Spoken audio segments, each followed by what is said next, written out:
Les autres jeunes frères, c'est l'été. Ils sont en train de faire la fête. Que le Seigneur me soutienne. Amen, amen. J'ai même appris qu'il y en a quelqu'un qui a rasé sa barbe. C'est pourquoi il n'est pas venu.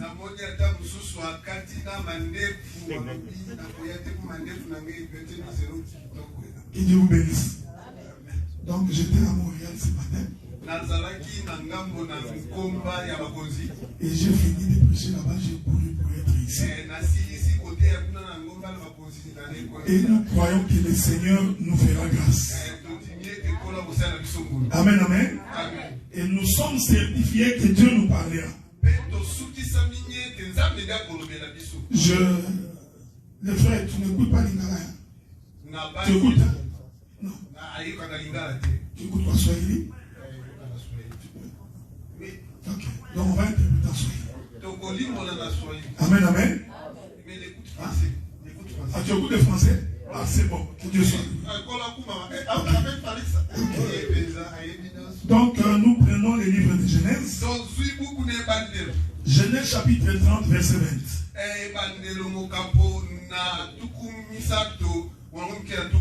Nous allons lire au nom du Seigneur. Léa dit, Dieu m'a fait un beau don. Cette fois-ci, mon mari habitera avec moi. Car je lui ai enfanté 6 fils. Et il appela du nom de Zabulon. Genèse chapitre 49, verset 13. Genèse 49, verset 13. La Bible dit, Zabulon habitera sur la côte de mer. Il sera sur la côte des navires. Et sa limite s'étendra du côté de Sidon. Et le Seigneur bénisse la lecture de l'écriture, mais beaucoup plus l'explication de l'écriture.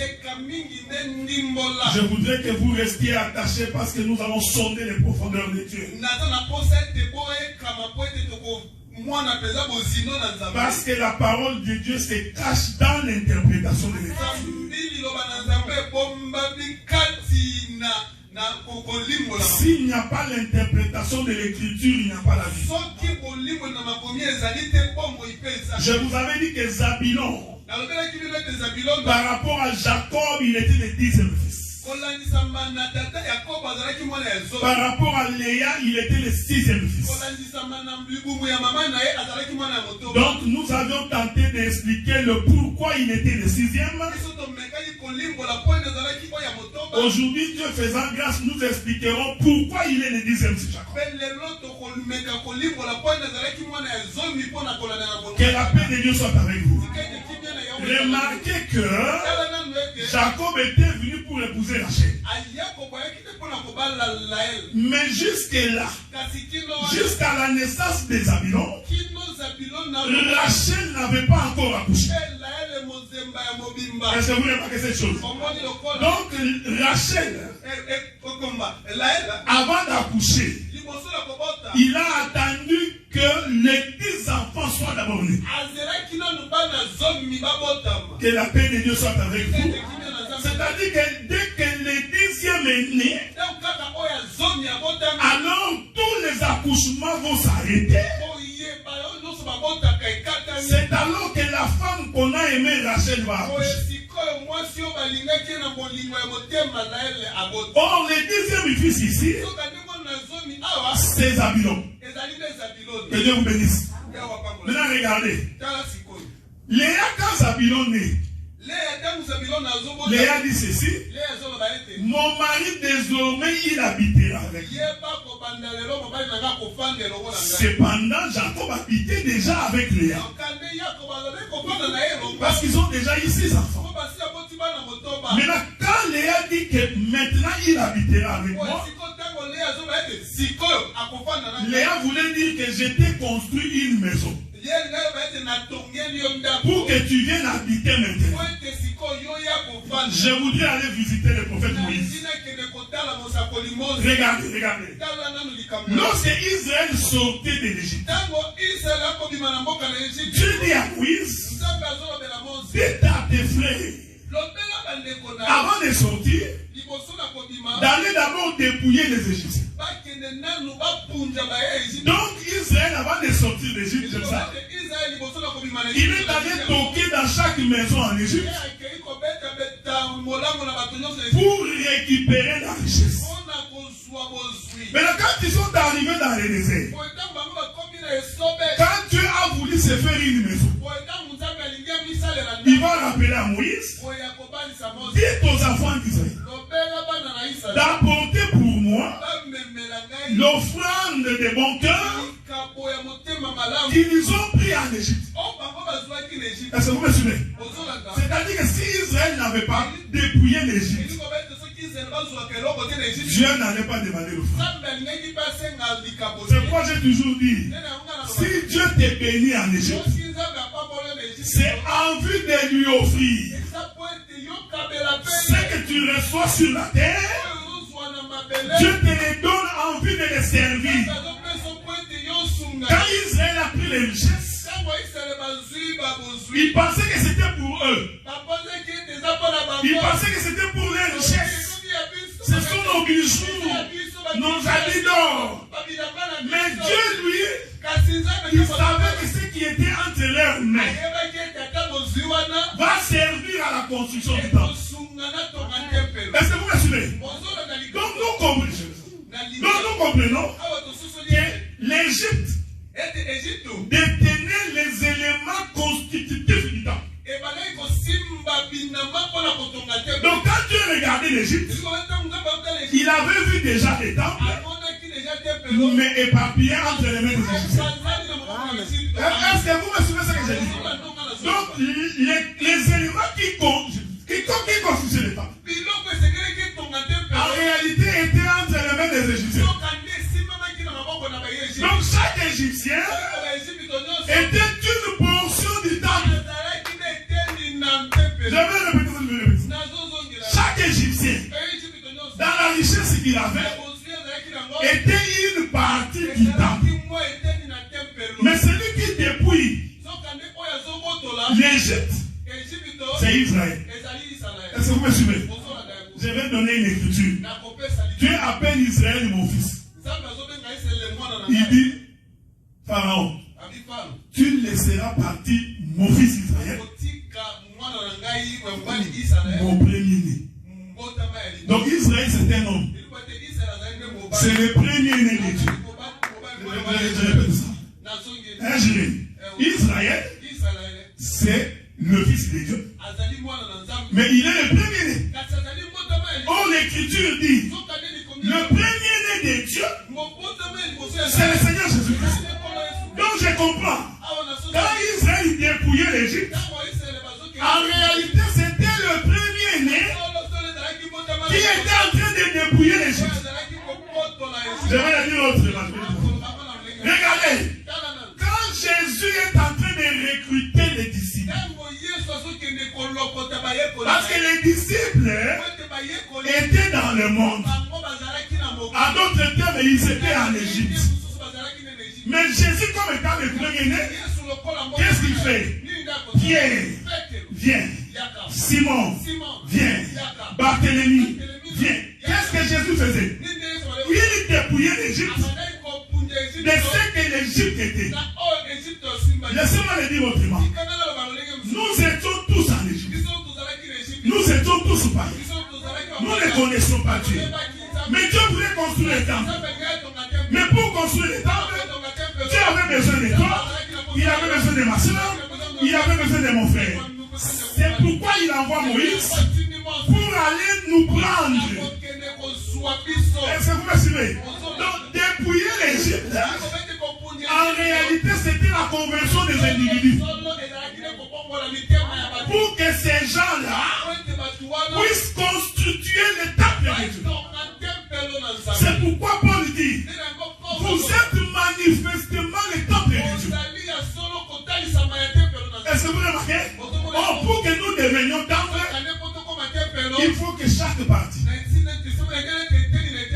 écoutez frère. Moïse va leur dire ceci. Que chacun apporte une offrande volontaire. Je vais répéter ça. Je voudrais corriger quelque chose que maman Julien a fait ici. L'offrande d'action de grâce, c'est pour nous. Nous. Si tu veux donner à Michel, donne-lui en privé. Mais quand tu dis action de grâce, Michel ne peut pas toucher. Même quand c'était lui pour ta, nous allons porter. Donc Michel oublie que tu as une offrande d'action de grâce. Si nous voulons faire ça, à quelqu'un nous fait. Que Dieu vous bénisse. Je comprends que la sœur Julienne aime beaucoup la sœur Michel. Mais il faut lui donner ça en privé si tu veux faire un don. Mais comme toi tu as dit qu'il y a action de grâce, c'est fini, moi j'étais en train de me réjouir. J'ai dit ça m'appartient. Que Dieu vous bénisse. Remarquez frère, Dieu dit, vous donnerez une offrande volontaire. C'est que je voudrais dire frère, quand quelqu'un veut donner à Dieu, il ne peut pas donner avec contrainte. On ne peut pas te pousser. Nous ne pouvons pas prêcher des choses comme ça. Tu vois, il faut donner les 1/10 de Dieu. Si tu ne donnes pas, les églises des cieux seront fermées. Tu seras maudit. Je te forme, mes frères. Abraham était un homme riche. Avant la Bible. Est-ce que vous me suivez, frère? Suivez-moi, suivez-moi. Parce que vous savez, jusque-là, je m'étais réservé de parler de Dina. Mais le temps va arriver, on va en parler. C'est pourquoi même dans la Bible, quand Dieu demanda à Israël de donner la dîme, Dieu prenait l'unité de mesure. Parce que personne ne pouvait donner un dixième. Comme Dieu savait, il est impossible que quelqu'un donne un dixième. Alors Dieu prend l'unité de mesure. Je vais prendre un exemple. J'ai 100 sacs de fou. Si je vais donner 1/10 de 100 sacs de fou,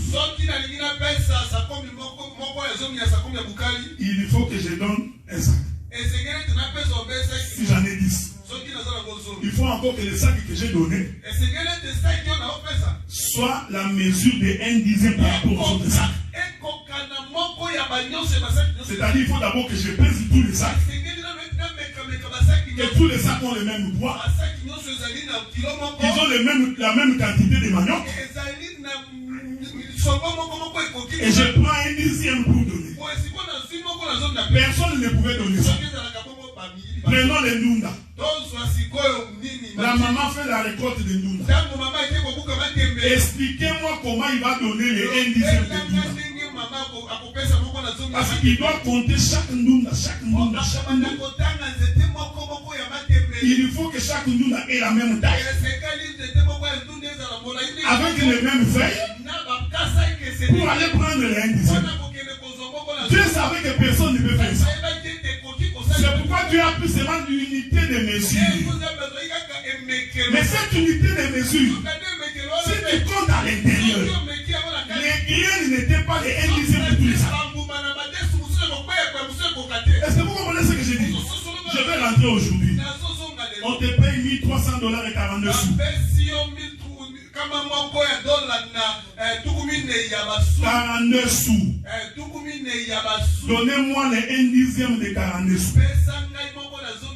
Regardez comment tu auras des difficultés. Tu vas t'arranger pour dire non. Tu vas dire 42 sous, ils sont tombés.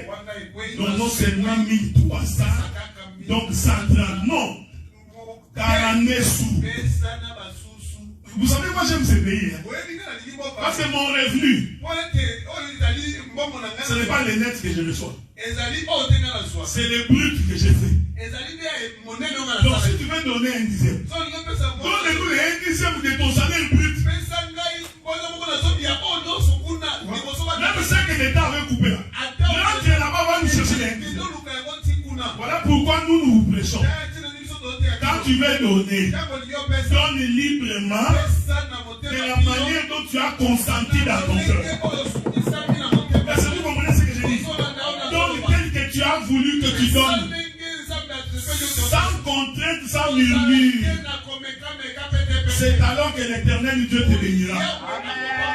Est-ce que vous remarquez ça? Dieu pouvait dire à Israël, donnez-moi tout ce que vous avez pris en Égypte. Non. Dieu dit que chacun apporte une offrande volontaire. C'est l'homme qu'il a résolu dans son cœur. C'est pourquoi ici, nous n'allons pas nous mettre ici. On a besoin de 1000 $. On ne va pas sortir ici.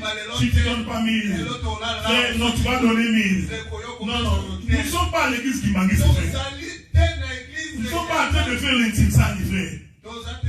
Nous croyons que quand nous te prêchons l'évangile, l'esprit doit produire en toi les dons de libéralité. Et tu vas donner sans qu'on te pousse.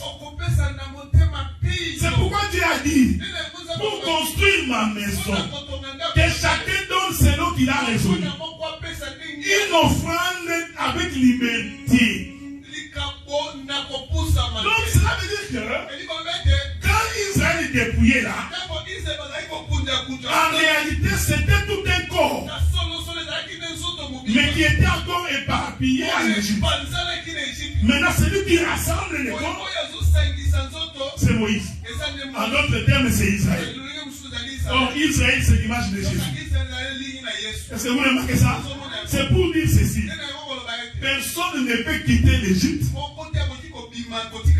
si le Seigneur ne l'appelle pas. Personne. Personne ne peut croire à cet évangile si ce n'est pas Dieu qui l'appelle. C'est pourquoi Dieu a dit, c'est vous Israël qui allez dépouiller. Or Israël c'est Jésus qui tire les gens vers vous. C'est pourquoi il dit que mes brebis connaissent ma voix. Dès qu'ils l'auront entendu, ils viendront. Maintenant quand ils arrivent au désert, Dieu avait besoin d'une maison. Or la Bible dit, Dieu n'habite pas dans les choses faites de maison. Est-ce que vous me suivez, frère? Donc moi je ne peux pas venir ici utiliser cette écriture. Bien-aimés frères, nous voulons construire une maison. La Bible dit, Israël a dépouillé les Égyptiens pour construire les tabernacles. Alors nous vous demandons vous aussi d'amener l'argent. Amenez l'argent pour qu'on puisse construire. Il y a encore un autre bandit.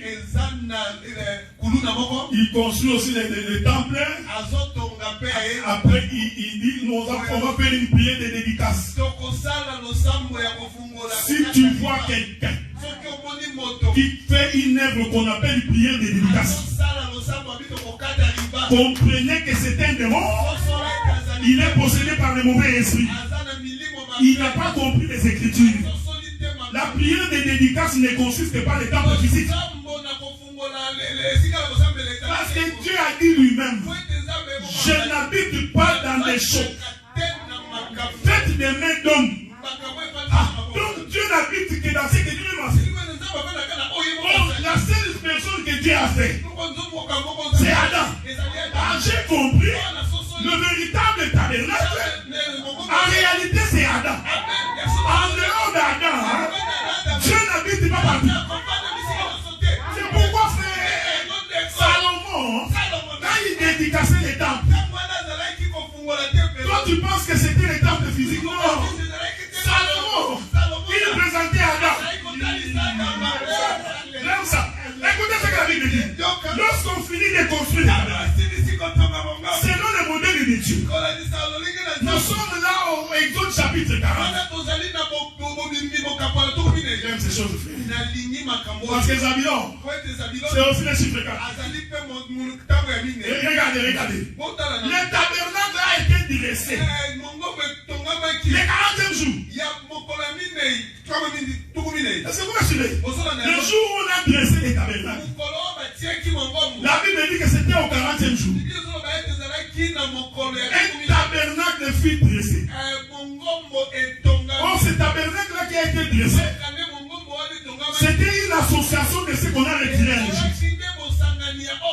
Et la Bible dit, lorsque l'Éternel regarda, il trouva que ça a été bâti selon les modèles Laissez-moi m'apaisantir ici. Quand tu veux servir Dieu, rassure-toi que ce que tu fais, c'est selon le modèle de Dieu. Parce que les vents vont venir, les tempêtes vont s'élever. Si la chose n'est pas selon le modèle de Dieu, rassure-toi, ça va s'écrouler. Est-ce que vous me croyez, frère? Tu as insisté. Ne fais pas selon le modèle de hommes. Ne fais pas parce qu'on te pousse. N'agis pas comme les autres. Rassure-toi que ce que tu fais, c'est selon le modèle de Dieu. Pourquoi? Les difficultés vont venir. Les problèmes vont venir. Les combats vont venir. Quand le combat viendra, c'est ce jour-là que nous saurons que le modèle que tu as choisi, Dieu était avec toi. Sinon, tu vas commencer à pleurer. Tu vas commencer à pleurer. On me combat, on me critique, on m'insulte. Je disais à Montréal, Dieu nous a forgé, frère. J'ai compris que quand tu passes par les combats, c'est la manière dont tu es en train de te préparer pour être fort. De telle sorte que lorsque les autres combats viennent, tu as le témoignage de ce que tu as fait. Tu diras l'Éternel Dieu, quand j'étais en train de mettre les troupeaux de mon père, un ours est venu, il a pris une brebis, j'ai couru, j'ai ouvert sa bouche, j'ai récupéré la brebis. Goliath, tu tomberas, parce que j'ai Dieu avec moi. Dieu veille toujours sur le modèle frère. Cette chose, il faut la retenir. Dieu n'est pas dans tout. Parce qu'il n'habite pas dans des choses faites de béton. Il ne peut pas changer. Au commencement, pour que Dieu se trouve une maison, lui-même a construit selon son propre modèle. Ah, j'ai compris. Léa disait, je suis Moïse. Je viens de te construire une maison. Selon le modèle, il faut que tu viennes et que tu habites ici. Parce que c'est une reproduction de ce que toi tu veux. Écoutez. L'Écriture dit, on construit les tabernacles le 40e jour. Or, le chiffre 40, c'est le chiffre du roi. David a régné pendant 40 ans. Il ne peut pas oublier ça. Jésus a fait le jeûne pendant 40 jours. Moïse, il a fait l'œuvre de Dieu pendant 120 ans. 40 ans dans la maison de Pharaon, 40 ans dans le désert avec Jésus, et 40 ans quand il a fait sortir Israël. Il faut retenir ce que j'ai dit. Donc quand on est en train de dresser les tabernacles, au 40e jour, c'était la maison du roi. Parce que le roi doit régner pendant 40 ans. Écoutez ce que la Bible dit. Dès que Dieu a vu que c'est selon le modèle, la nuée, qui était Dieu lui-même, il va maintenant descendre pour accomplir l'écriture de Léa. Désormais, tu habiteras avec moi. L'Éternel, regardez, il dit Zabulon est là-bas. Il faut que je descende. La Bible dit, quand le Seigneur descendait, tous les sacrificateurs devaient sortir. Oh, ces jours-là, les sacerdoces s'est terminé. Tout ce qui servait dans les temples, quand Dieu lui-même a dit, c'est pourquoi Salomon a dit, non, c'est David qui a dit, il dit que les portes s'ouvrent quand le roi des rois est en train d'entrer et que dans son palais, tout s'écrit gloire. Attention. Dans son palais, tout s'écrit gloire. Ce n'est pas écrit. Dans son palais, tout s'écrit gloire. Des aventuriers. Si tu écoutes quelqu'un comme ça, pourquoi qu'il n'a pas compris? Parce que la gloire de Dieu c'est s'annuler. Et son palais c'est Adam. C'est Zabulon. Quand il entre dedans, il règne comme lui. C'est pourquoi au 4e jour de la création, évangile. Au quatrième jour de la fête, comme Dieu devait venir habiter, alors Dieu va faire le soleil. Or le soleil, c'est un corps. Le soleil, c'est Zabulon. Une fois qu'il fait le soleil, Dieu prend la lumière du premier jour. Il entre dans le soleil. Est-ce que vous me suivez? En fait, le soleil, c'est la maison de la lumière. Ah, j'ai compris. Pourquoi au quatrième jour, quand la lumière entre, c'était le soleil dans un corps. Est-ce que vous me suivez? Ça, c'est la révélation. Permettez que je fasse l'exhortation. Quand on est enfant de Dieu, l'on doit être construit selon le modèle de Dieu. Je répète ça. Quand on est enfant de Dieu, on doit se séparer de l'Égypte. C'est pourquoi on doit dépouiller l'Égypte. Faire sortir la richesse de l'Égypte.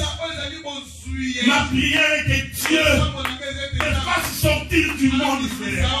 Ma prière est que Dieu te fasse sortir de l'hypocrisie. Ma prière est que Dieu te fasse sortir des mensonges. Qu'il te fasse sortir. Sans quoi, tu ne feras jamais la maison de Dieu. Est-ce que vous me suivez, frère? Tu peux crier par toi-même. J'ai Dieu. J'ai le Saint-Esprit. Si tu n'es pas sorti, tu es en train de crier comme des cymbales de Mécanisme.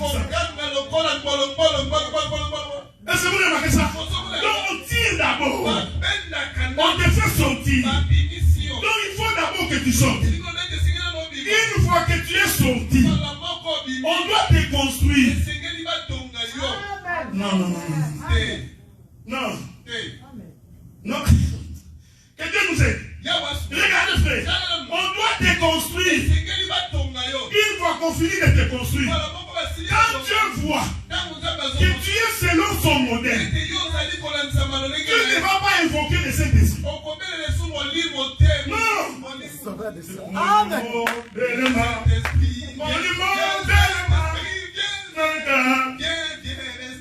Il y a une chanson d'Atom qui chante la joie. Kita, kita, monimo, kita. Non! C'est pas ça. Écoutez, frère. Quand quelqu'un s'est converti, le Saint-Esprit, il ne vient pas lui-même. Il n'a pas besoin qu'on l'appelle, frère. Dieu va seulement regarder. Ça, c'est ma maison. Voilà pourquoi je dis. Demandez. C'est pourquoi quand Jésus sort des eaux, qui était l'image des trésors tirés de l'Égypte. Quand il sort, Dieu regarde, il voit, ça c'est ma maison, c'est Zabulon. La Bible dit que le ciel s'ouvrit. Le Saint-Esprit, sous forme d'une colonne, va descendre pour entrer dans le corps de Jésus. Est-ce que vous me suivez, frère? Quand tu es converti, quand tu es avec Dieu, le Saint-Esprit viendra par lui-même. Dieu lui donnera lui-même. C'est pourquoi ici, nous ne bénirons pas les molis.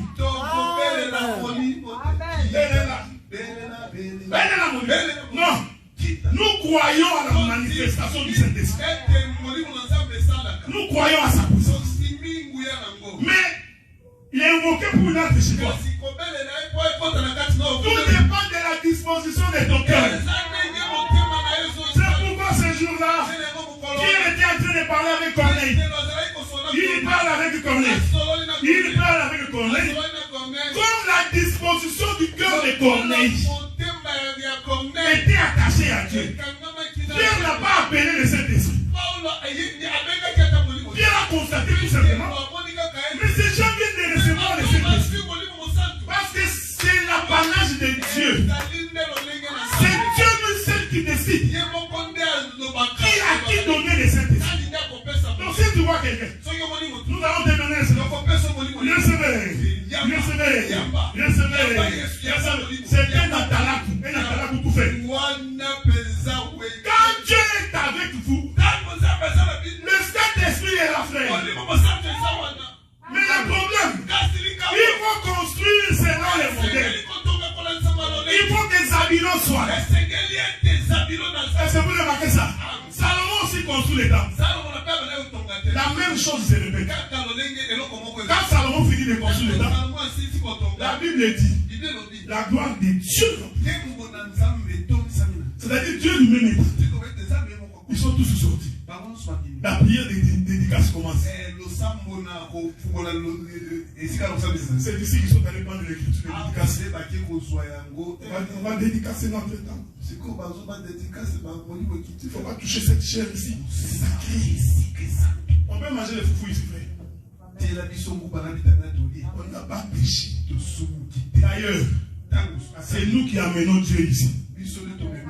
Quand nous sortons, nous partons avec lui. Est-ce que vous comprenez? Nous venons avec Dieu, nous partons avec lui. Dieu n'est pas dans les chaises, dans tout ça. Comme je disais à un frère, même ça, il n'y a pas de modèle dans la Bible. Ok, il faut mettre une chaise ici que nous serons devant. Nous croyons que cette organisation n'a rien à voir avec ça. Dès que Salomon, il a vu Dieu entrer. Écoutez maintenant sa prière de Dieu. Salomon dit ceci. Éternel Dieu notre Dieu, nous t'avions construit une maison pour que tu viennes habiter. Est-ce que vous voyez Léa? Hein? Il faut toujours voir Léa. Parce que c'est Léa qui dit que désormais tu habiteras avec moi.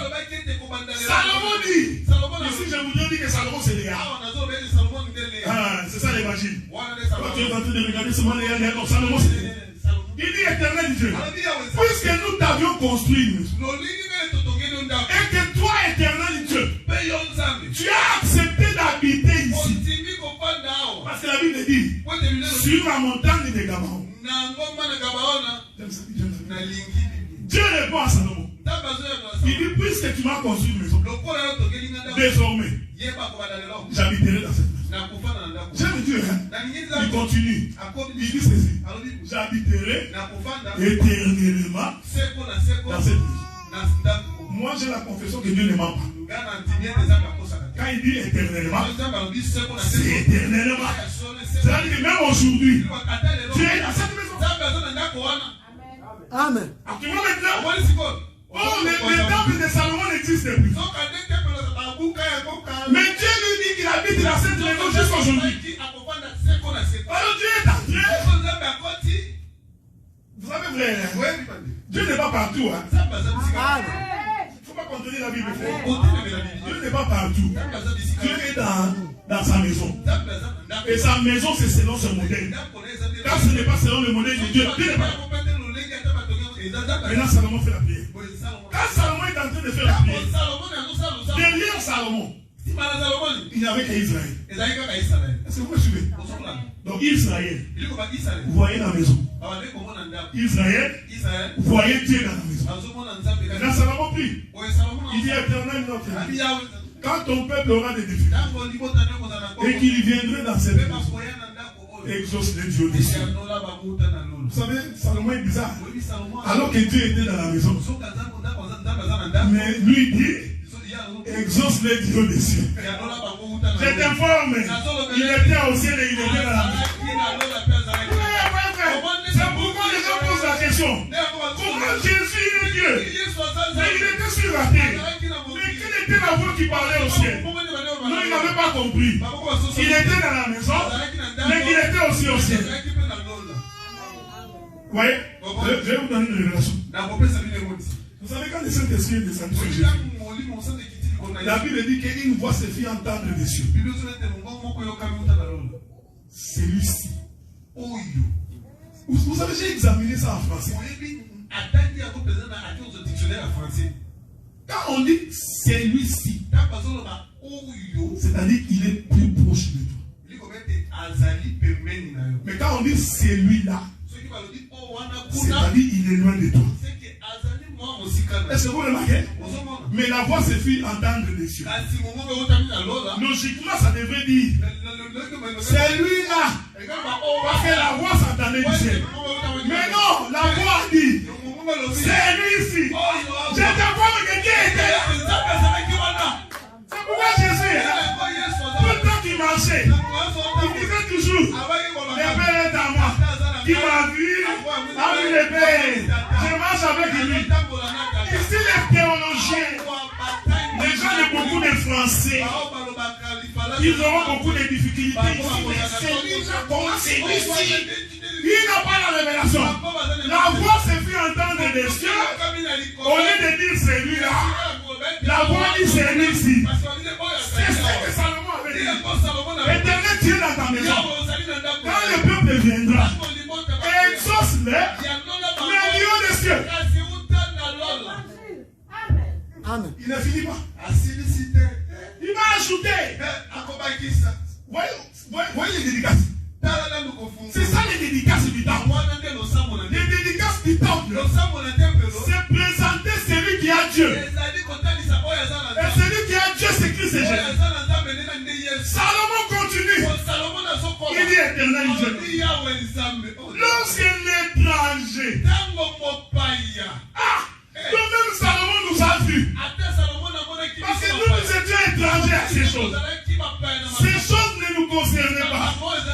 C'est pourquoi la Bible dit, errant le peuple qui n'a pas vu, mais qui a entendu et cru.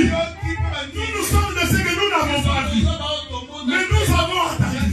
Salomon dit, lorsque l'étranger aura entendu la renommée de cette maison, cette maison était renommée.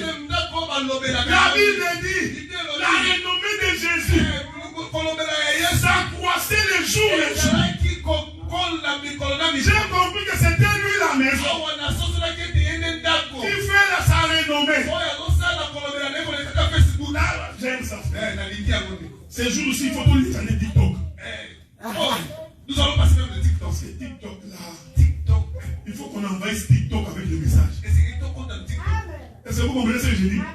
Il faut partager les vidéos sur TikTok. On va envahir TikTok. Papi, il faut envahir TikTok avec les prédications.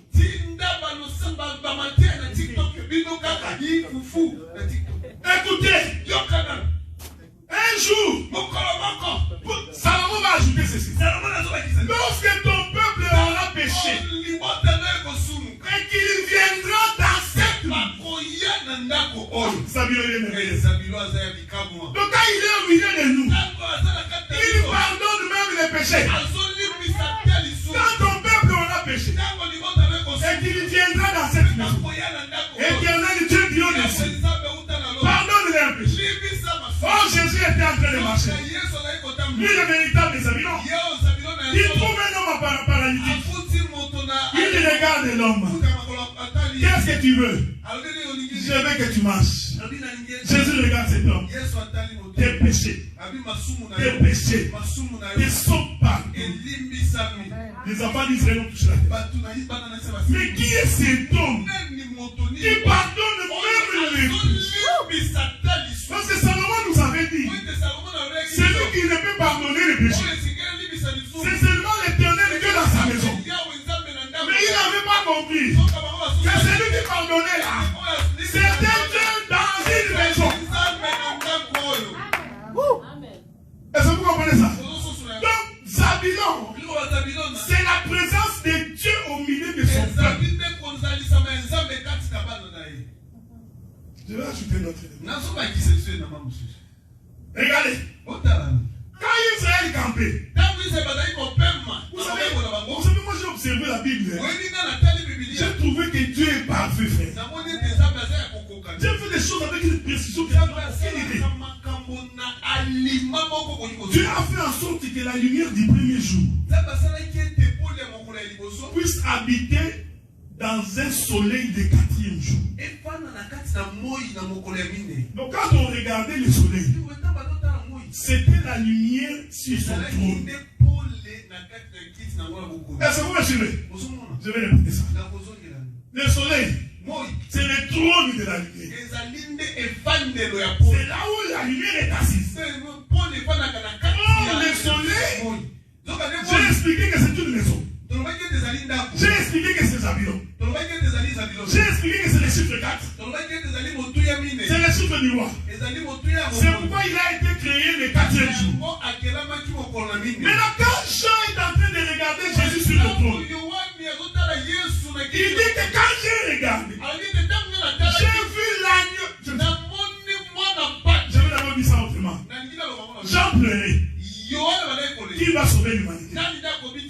des veillards lui dit, regardez les lions de la tribu de Juda.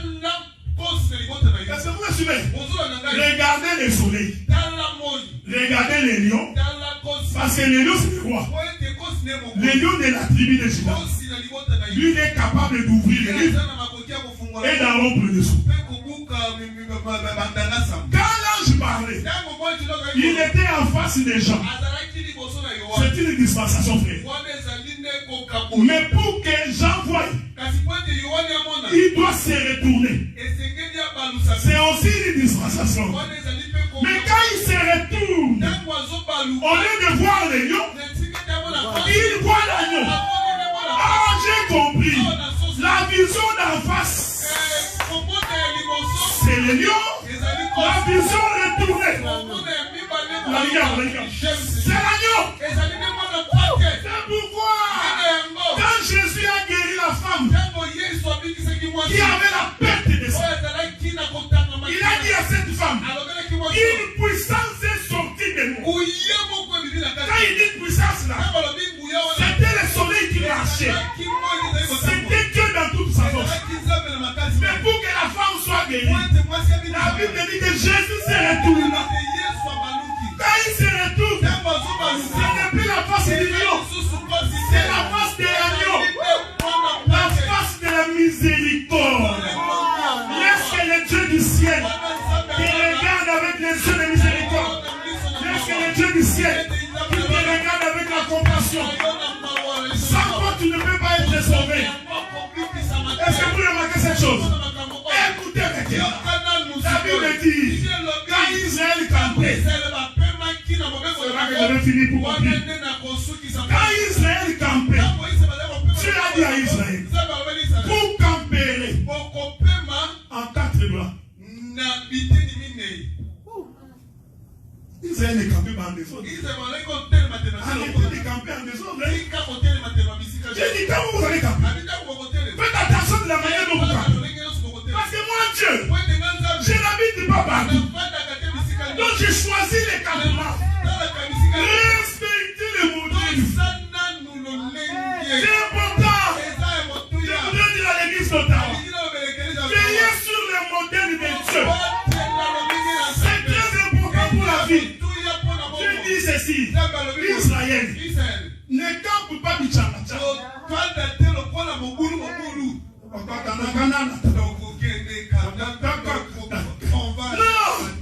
Je dis quand vous voulez camper, observez l'ordre du campement. On en parlera un jour. Israël campait en 4 bras. C'est-à-dire ils accomplissaient les chiffres 4. Quand ils campaient, dans chaque bras, il devait avoir 3 tribus. Parce qu'il faut que Lévi soit là.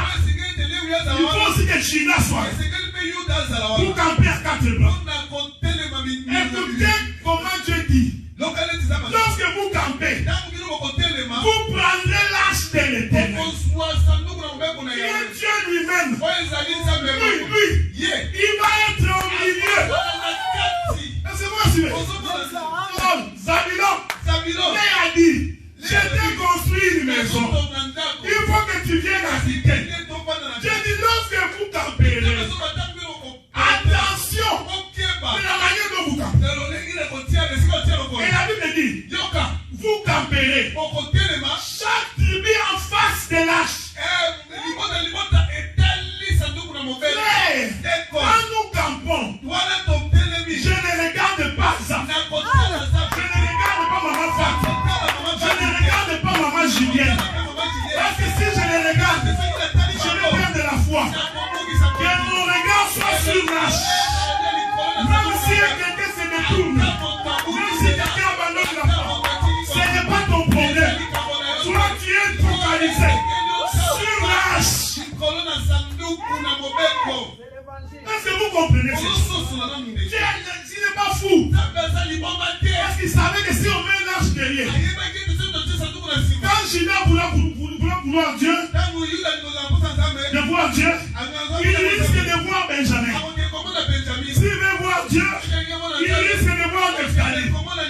Alors pour éviter que tu vois quelqu'un s'asseoir au milieu. L'homme du milieu, il s'assoit là pour que tous les regards puissent les regarder. Zabulon, c'est Dieu parmi les peuples, frère. Matthieu, parle de Jésus. Marc, parle de Jésus. Luc, parle de Jésus. Jean, parle de Jésus. C'est le campement d'Israël. C'est pourquoi Salomon avait dit. C'est pourquoi Jean avait dit. J'ai vu l'agneau de Dieu assis sur le trône, entouré de 4 êtres vivants. Entouré de 4 êtres vivants. Les 4 êtres vivants ici, frère. C'est ça le campement d'Israël.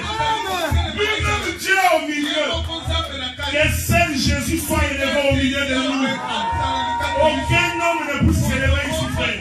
Aucun pasteur, aucun prophète ne peut prendre la place de Dieu. Que seul Dieu lui soit la gloire, l'honneur et la louange pour les siècles et les siècles. Amen. Nous allons mettre le bouclier.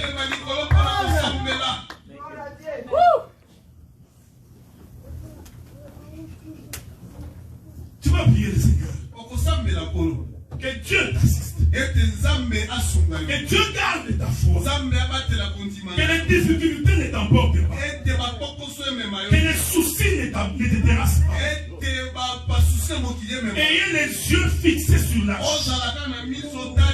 Ayez les yeux fixés sur Dieu. Car il est le rémunérateur de ceux qui le font. Pendant que les pasteurs à Zabon dans ton cantique, tu vas en train de remémoriser cela. Kolo Yesu kamata